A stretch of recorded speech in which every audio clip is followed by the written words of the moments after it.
ದೇವರು ಪ್ರೀತಿಸುವ ಪ್ರೀತಿಯ ಬಿಗ್ ಜೆ ಟಿ ವಿ ಪ್ರಿಯ ವೀಕ್ಷಕರಿಗೆ ನಮ್ಮ ಕರ್ತನಾದ ಯೇಸು ಕ್ರಿಸ್ತನ ಹೆಸರಿನಲ್ಲಿ ನಿಮ್ಮನ್ನು ವಂದಿಸಿ ಸ್ವಾಗತ ಬಯಸ್ತಿದ್ದೇವೆ. ಬನ್ನಿರಿ, ದೇವರ ವಾಕ್ಯವನ್ನು ಒಟ್ಟಾಗಿ ಇಂದು ನಾವು ಅಧ್ಯಯನ ಮಾಡಿಕೊಳ್ಳೋಣ.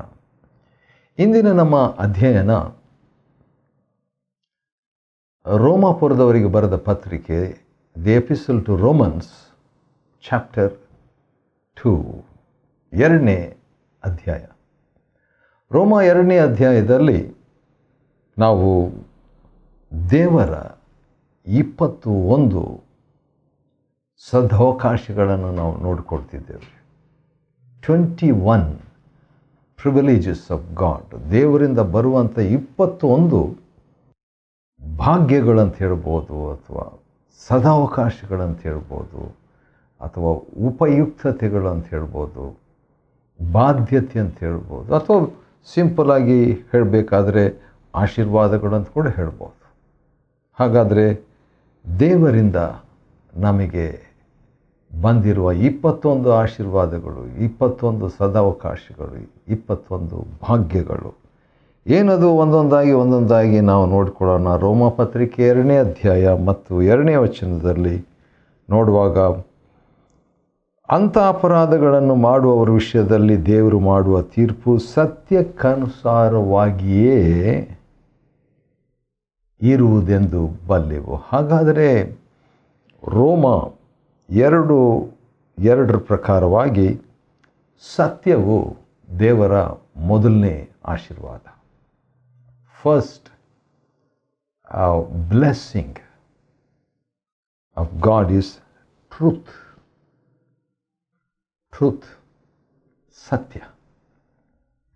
ಸತ್ಯ ಅಂತ ಹೇಳಿದ್ಮೇಲೆ 2+2 = 4 ಸತ್ಯ. ಆ ಸತ್ಯ ಅಲ್ಲ, ಇದು ದೈವಿಕವಾದ ಸತ್ಯವನ್ನು ಮಾತನಾಡ್ತಾ ಇದೆ. ಎರಡನೇದಾಗಿ ಕೈಂಡ್ನೆಸ್, ದಯೆ.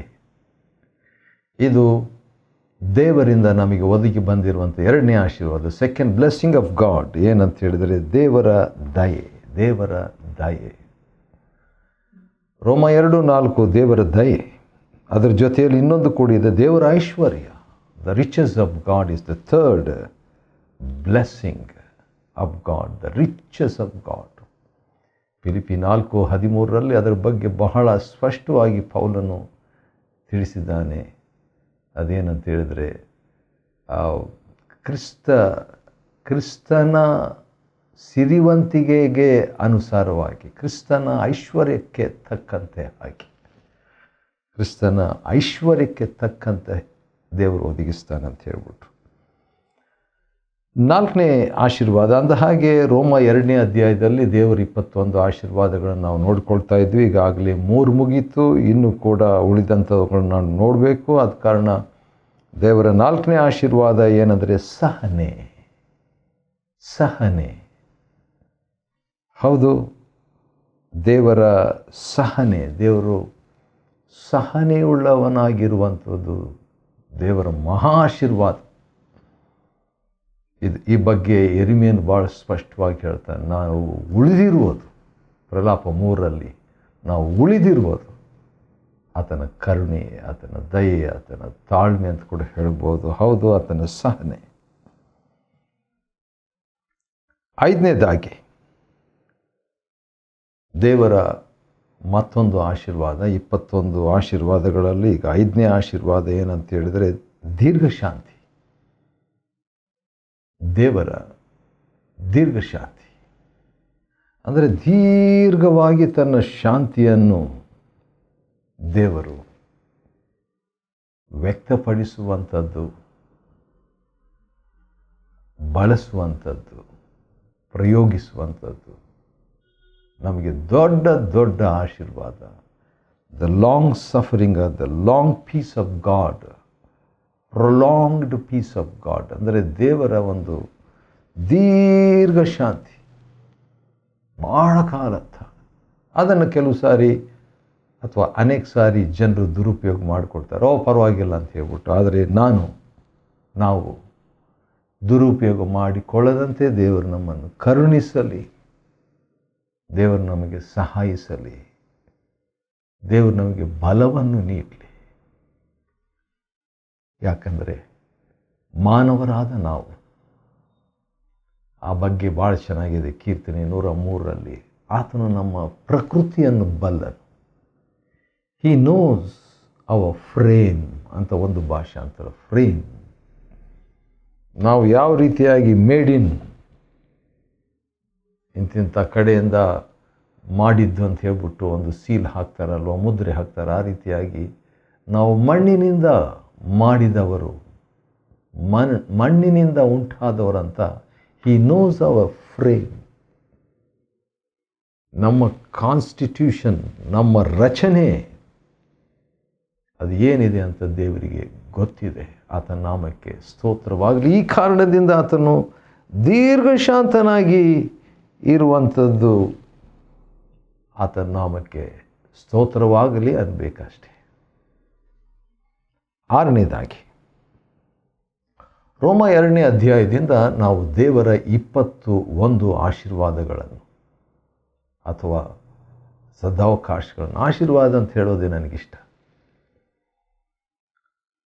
ದೇವರ 21 ಆಶೀರ್ವಾದಗಳನ್ನು ನಾವು ನೋಡ್ಕೊಳ್ತಿದ್ದೇವೆ. ಈಗಾಗಲೇ 5 ಆಶೀರ್ವಾದಗಳು ಮುಗಿತು. ಇನ್ನೊಂದು 6ನೇ ಆಶೀರ್ವಾದ ಏನಂದರೆ ದೇವರ ಒಳ್ಳೆತನ. ದೇವರ ಒಳ್ಳೆತನ. ನನ್ನ ಸ್ನೇಹಿತರು ಪಾಸ್ಟರ್ ರಮೇಶ್ ಬಾಬು ಅಯ್ಯನವರು ಯಾವಾಗ ನೋಡಿದರು ದೇವರು ಒಳ್ಳೆಯವನು, ದೇವರು ಒಳ್ಳೆಯವನು ಎಂಬುದಾಗಿ ಹೇಳ್ತಾ ಇರ್ತಾರೆ. ಒಂದು ಸರಿ ನನ್ನನ್ನು ಅವರು ತಮ್ಮ ಸಭೆಗೆ ಕರೆದಾಗ ಏನು ಮಾತಾಡಬೇಕು ಗೊತ್ತಿಲ್ಲ ನನಗೆ ಅಂತ ಹೇಳಿದಾಗ ಅವ್ರು ಹೇಳಿದ್ರೆ, ಏನಿಲ್ಲ ಬ್ರದರ್, ದೇವರು ಒಳ್ಳೆಯವನಂತ ಹೇಳಲಿಕ್ಕೆ ಏನು ಭಾಳ ಕಷ್ಟ ಏನಿಲ್ಲ, ಬಂದು ನೀವು ಮಾತಾಡಿ ದೇವರು ಒಳ್ಳೆಯವನಂತ ಹೇಳಿದರು. ಹೌದು, ಕೆಲವು ಸಾರಿ ದೇವರು ಒಳ್ಳೆಯವನು ಎಂಬುದಾಗಿ ಹೇಳುವುದಕ್ಕೆ ಬದಲು ದೇವರು ಭಾಳ ಕಠೋರವಾದ, ಕ್ರೂರವಾದ ವ್ಯಕ್ತಿ ಎಂಬಂತೆ ನಾವು ಕೆಲವು ಸಾರಿ ಪ್ರಸಂಗಿಗಳಾದ ನಾವೇ ಆ ರೀತಿಯಾಗಿ ದೇವರನ್ನು ಪ್ರದರ್ಶಿಸುವಂಥದ್ದು ಉಂಟು. ಬಹುಶಃ ತಿಳಿಯದೆ ಆ ರೀತಿಯಾಗಿ ಮಾಡುವ ಸಾಧ್ಯತೆ ಬರ್ತಾ ನಾವು ಆ ರೀತಿಯಾಗಿ ಕಠೋರವಾಗಿರೋದರಿಂದ ದೇವರು ಕೂಡ ದೇವರು ಕಠೋರವಾಗಿರಬೇಕು, ಕ್ರೂರನಾಗಿರಬೇಕು ಅಂತ ತಿಳ್ಕೊಳ್ತೀವಿ ಅಂತ ಕಾಣ್ತದೆ. ಆದರೆ ದೇವರು ಒಳ್ಳೆಯ ಆತ. ಈ ಬಗ್ಗೆ ಭಾಳ ಒಳ್ಳೆ ಮಾತಿದು. ರೋಮ 2:4, the goodness of God leads to repentance. ದೇವರ ಒಳ್ಳೆತನ ನಮ್ಮನ್ನು ಮಾನಸಾಂತರಕ್ಕೆ ನಡೆಸ್ತದಂತೆ. ಲೂಕ 5ರಲ್ಲಿ ಯೇಸು ಸ್ವಾಮಿ ರಾತ್ರಿಯೆಲ್ಲ ಪೇತ್ರನು ಮೀನು ಹಿಡಿಯೋದಕ್ಕೆ ಯತ್ನಿಸಿ ಒಂದೂ ಸಿಕ್ಕಲಿಲ್ಲ ಅಂತ ಎಕ್ಸ್ಪರ್ಟ್ ಆಗಿರುವಂಥ ಬೆಸ್ತನು. ಅದಕ್ಕೆ ಸ್ವಾಮಿ ಕಡೆ ಬಲೆ ಬೀಸ್ರಿ ಅಂತ ಹೇಳಿದಾಗ ಬಹಳಷ್ಟು ರಾಶಿಯಾಗಿ ಮೀನುಗಳು, ಅಷ್ಟೇ ಅಲ್ಲ 2 ದೋಣಿ ತುಂಬ, ಹಡಗು ತುಂಬ ಮೀನುಗಳು. ಅದನ್ನು ನೋಡಿದಾಗ, ಅಂದರೆ ಅದನ್ನಂತ ಹೇಳಿದ್ರೆ ದೇವರ ಒಳ್ಳೆತನವನ್ನು ನೋಡಿದಾಗ ಪೇತ್ರನು, ಸ್ವಾಮಿ ನಾನು ಪಾಪಾತ್ಮನು ಎಂಬುದಾಗಿ ಪಶ್ಚಾತ್ತಾಪ ಪಡ್ತಾನೆ. ಸ್ವಾಮಿ ಕೊಟ್ಟಂಥ ಆ ಅದ್ಭುತ, ಒದಗಿಸಿದಂಥ ಆ ಅದ್ಭುತ ಅವನನ್ನು ಮಾನಸಾಂತರಕ್ಕೆ ನಡೆಸಿತು. 7ನೇದಾಗಿ ರೋಮ 2ರಲ್ಲಿ ದೇವರ 21 ಆಶೀರ್ವಾದಗಳನ್ನು ನಾವು ನೋಡ್ಕೊಳ್ತಾ ಇದ್ದೀವಿ. ಈಗ 7ನೇ ಆಶೀರ್ವಾದ ಏನಂತ ಹೇಳಿದ್ರೆ ದೇವರ ನೀತಿ, ದ ರೈಚಿಯಸ್ನೆಸ್ ಆಫ್ ಗಾಡ್.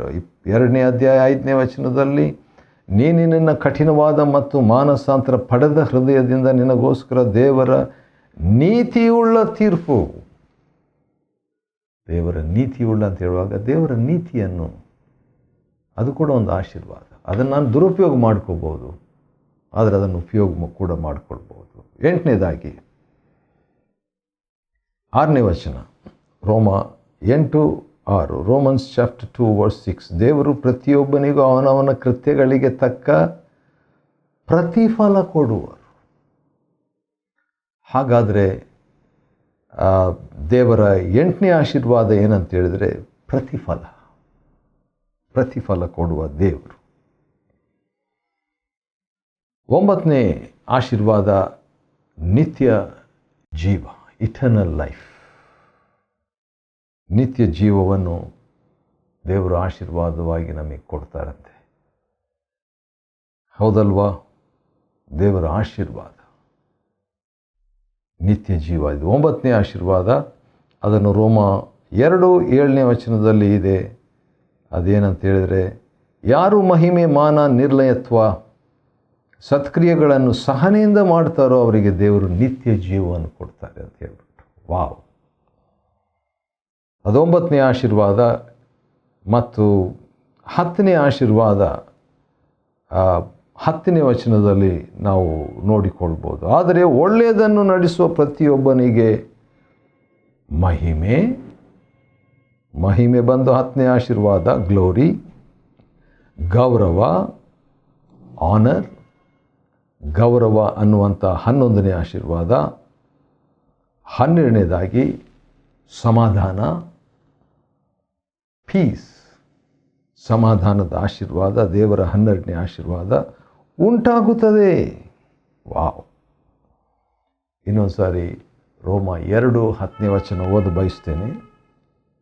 ಇನ್ನೊಂದು ಸಾರಿ ರೋಮ 2:10 ಓದಲಿಕ್ಕೆ ಇಷ್ಟಪಡ್ತೇನೆ. ಆದರೆ ಒಳ್ಳೆಯದನ್ನು ನಡೆಸುವ ಪ್ರತಿಯೊಬ್ಬನಿಗೆ ಮಹಿಮೆ, ಗೌರವ, ಸಮಾಧಾನ ಉಂಟಾಗ್ತದೆ. ಯಹೂದ್ಯರಿಗೆ ಮೊದಲು, ಅನಂತರ ಯಹೂದ್ಯರಲ್ಲದವರಿಗೂ ಸಹ.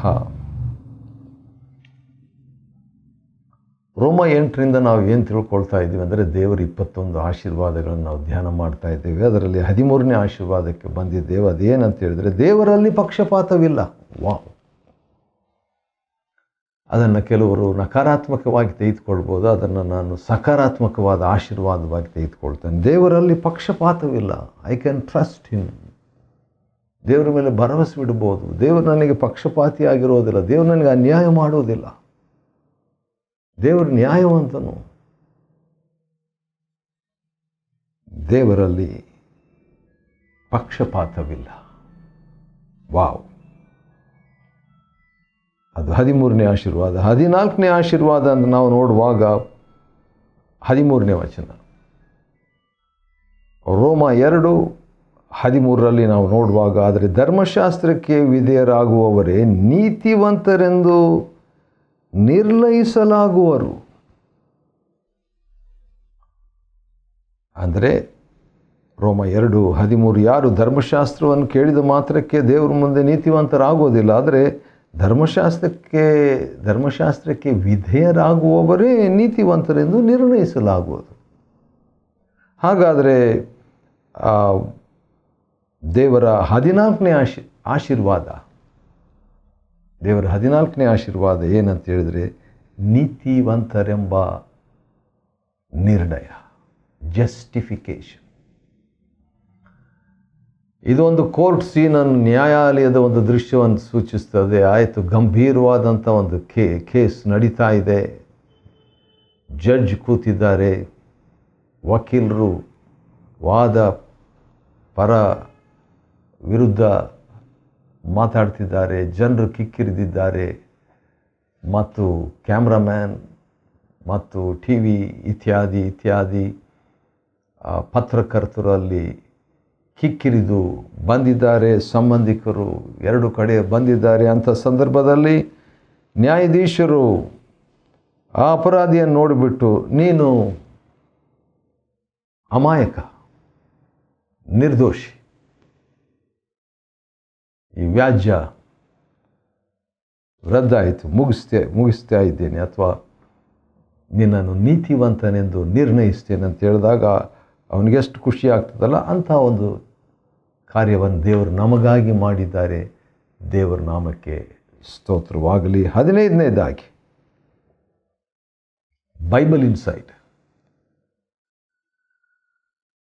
ರೋಮ 2ನೇ ಅಧ್ಯಾಯದಿಂದ ದೇವರ ಆಶೀರ್ವಾದಗಳನ್ನು ನಾವು ನೋಡಿಕೊಳ್ತಾ ಬಂದಿದ್ದೇವೆ. ದೇವರ 15ನೇ ಆಶೀರ್ವಾದ ಏನಂತ ಹೇಳಿದರೆ, ನಮ್ಮ ಒಳಗೇ ಬೈಬಲ್ ದೇವರು ಇಟ್ಟಿದ್ದಾರೆ. ನಮ್ಮ ಒಳಗೆ ದೇವರು ತನ್ನ ವಾಕ್ಯವನ್ನು ಇಟ್ಟಿದ್ದಾರಂತೆ. ನೋಡೋಣ 14ನೇ ವಚನದಲ್ಲಿ, ಧರ್ಮಶಾಸ್ತ್ರವಿಲ್ಲದ ಅನ್ಯರು ಅಥವಾ ಯಹೂದ್ಯರಲ್ಲದ್ರು ಸ್ವಾಭಾವಿಕವಾಗಿ ಧರ್ಮಶಾಸ್ತ್ರದಲ್ಲಿ ಹೇಳಿದಂತೆ ನಡೆಯುವಾಗ ಅವರಿಗೆ ಧರ್ಮಶಾಸ್ತ್ರವಿಲ್ಲದಿದ್ದರೂ ಅವರ ಅಂತರಂಗವೇ ಧರ್ಮಶಾಸ್ತ್ರವಾಗಿದೆ. ಇನ್ನೂ ಅದನ್ನು ಸ್ಪಷ್ಟವಾಗಿ ವಿವರಿಸ್ತಾರೆ ಪೌಲನು ರೋಮ 2:15 ಅವರು ತಮ್ಮ ನಡತೆಯಿಂದಲೇ ಧರ್ಮಶಾಸ್ತ್ರವು ತಮ್ಮ ಹೃದಯದಲ್ಲಿ ಬರೆದಿದೆ ಎಂಬುದನ್ನು ತೋರ್ಪಡಿಸ್ತಾರೆ. ಇದಕ್ಕೆ ಅವರ ಮನಸ್ಸು ಸಾಕ್ಷಿ ಕೊಡುತ್ತದೆ. ಅವರ ಯೋಚನೆಗಳು ಒಂದಕ್ಕೊಂದು ಇದು ತಪ್ಪು ಅಥವಾ ತಪ್ಪಲ್ಲ ಎಂಬುದನ್ನು ಸೂಚಿಸುತ್ತದೆ. ಹಾಗಾದರೆ ದೇವರು ತನ್ನ ವಾಕ್ಯವನ್ನು ನಮ್ಮ ಹೃದಯದಲ್ಲಿ ಬರೆದಿಟ್ಟಿರುವುದು ಅದು 15ನೇ ಆಶೀರ್ವಾದ. 16ನೇ ಆಶೀರ್ವಾದ ಏನಂತ ಹೇಳಿದ್ರೆ, ಸುವಾರ್ತೆಯನ್ನು ಸ್ವಂತಕರಿಸುವಂಥದ್ದು, ಸ್ವಂತ ಮಾಡಿಕೊಳ್ಳುವಂಥದ್ದು. Owning the gospel. ರೋಮ 2ನೇ ಅಧ್ಯಾಯ ರೋಮ 2 ಮತ್ತು 16ನೇ ವಚನದಲ್ಲಿ 16ನೇ ಆಶೀರ್ವಾದವನ್ನು ನಾವು ನೋಡಿಕೊಳ್ಬೋದು. 16th blessing in verse 16 of Romans chapter 2. ಅದೇನೆಂದರೆ, ನನ್ನ ಸುವಾರ್ತೆಯ ಪ್ರಕಾರ ದೇವರು ಯೇಸು ಕ್ರಿಸ್ತನ ಮೂಲಕವಾಗಿ ಮನುಷ್ಯರ ಗುಟ್ಟುಗಳನ್ನು ವಿಚಾರಿಸುವ ದಿನದಲ್ಲಿ ಇವೆಲ್ಲ ಸಂಭವಿಸುವುದು. ರೋಮ 1:1 ರೋಮನ್ಸ್ ಚಾಪ್ಟರ್ 1 verse 1 ಅದರಲ್ಲಿ ದೇವರ ಸುವಾರ್ತೆ ಅಂತ ಪ್ರಾರಂಭ ಮಾಡಿದ ಪೌಲನು ರೋಮ 2:16 ನನ್ನ ಸುವಾರ್ತೆ ಎಂಬುದಾಗಿ ಹೇಳ್ತಾನೆ. ಮೊದಲನೇ ಅಧ್ಯಾಯದಲ್ಲಿ ದೇವರ ಸುವಾರ್ತೆ ಅಂತ ಹೇಳ್ಬಿಟ್ಟು ಆ ದೇವರ ಸುವಾರ್ತೆಯನ್ನು, ದೇವರ ಸ್ವರೂಪವನ್ನು, ದೇವರ ಸುವಾರ್ತೆಯಿಂದ ಬರುವಂಥ ಶಕ್ತಿಯನ್ನು, ನೀತಿಯನ್ನು, ಆ ಸ್ವರೂಪವನ್ನು ನಾವು ಅದನ್ನು ಅನ್ವಯ ಮಾಡಿಕೊಳ್ಳುವಾಗ ದೇವರ ಸುವಾರ್ತೆ ನಮ್ಮ ಸುವಾರ್ತೆ ಆಗಿಬಿಡ್ತದೆ. ಆದ ಕಾರಣ ಸುವಾರ್ತೆಯನ್ನು ಸ್ವಂತಪಡಿಸಿಕೊಳ್ಳುವಂಥದ್ದು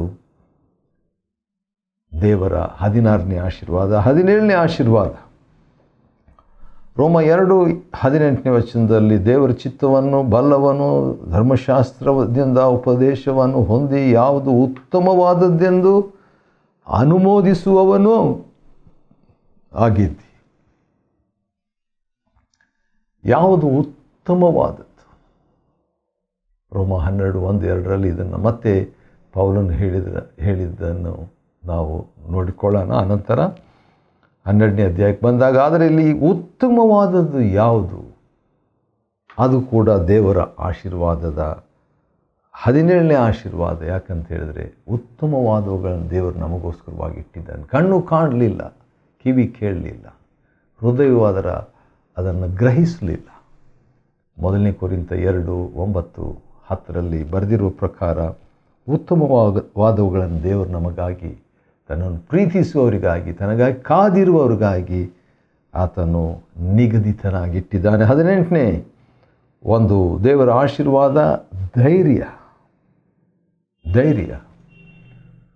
ರೋಮ 2:20 ವಚನದಲ್ಲಿ ಧೈರ್ಯ ಅಂತ ಬರೆದಿದೆ. ಮತ್ತು ರೋಮ 2:21 ವಚನದಲ್ಲಿ ಇನ್ನೊಂದು ಆಶೀರ್ವಾದ ಇದೆ. ಅದೇನೆಂದರೆ, ಇತರರಿಗೆ ಉಪದೇಶಿಸುವ ನೀನು ನಿನಗೆ ನೀನೇ ಉಪದೇಶ ಮಾಡಿಕೋ. ವಾವ್, ನನಗಿಷ್ಟ ಆಯಿತು. ಯಾಕಂದ್ರೆ ನಾನು ಕೂಡ ಉಪದೇಶಕನು. ಬೆಸ್ಟ್ ಪ್ರೀಚರ್ ಯಾರು ಅಂತ ಹೇಳಿದ್ರೆ, ತನಗೆ ತಾನೇ ಪ್ರಸಂಗ ಮಾಡಿಕೊಳ್ಳುವ ವ್ಯಕ್ತಿ ಉತ್ತಮ ಪ್ರಸಂಗಿ.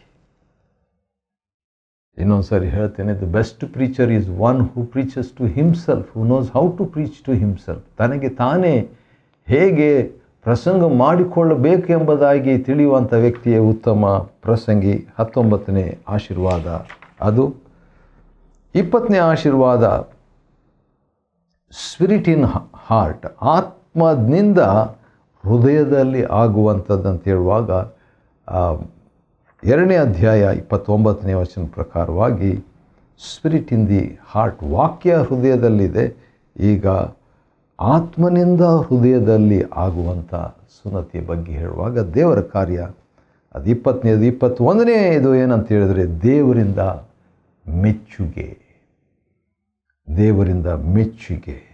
ಅದು 21ನೇ ಆಶೀರ್ವಾದ. ಈ ರೀತಿಯಾಗಿ ರೋಮ 2ನೇ ಅಧ್ಯಾಯದಿಂದ ದೇವರ 21 ಆಶೀರ್ವಾದಗಳನ್ನು ಅಧ್ಯಯನ ಮಾಡಿಕೊಳ್ಳುವಂತೆ ದೇವರು ಕೊಟ್ಟ ಕೃಪೆಗಾಗಿ ಆತನಿಗೆ ಸ್ತೋತ್ರವಾಗಲಿ. ದೇವರು ನಿಮ್ಮನ್ನು ಆಶೀರ್ವದಿಸಲಿ.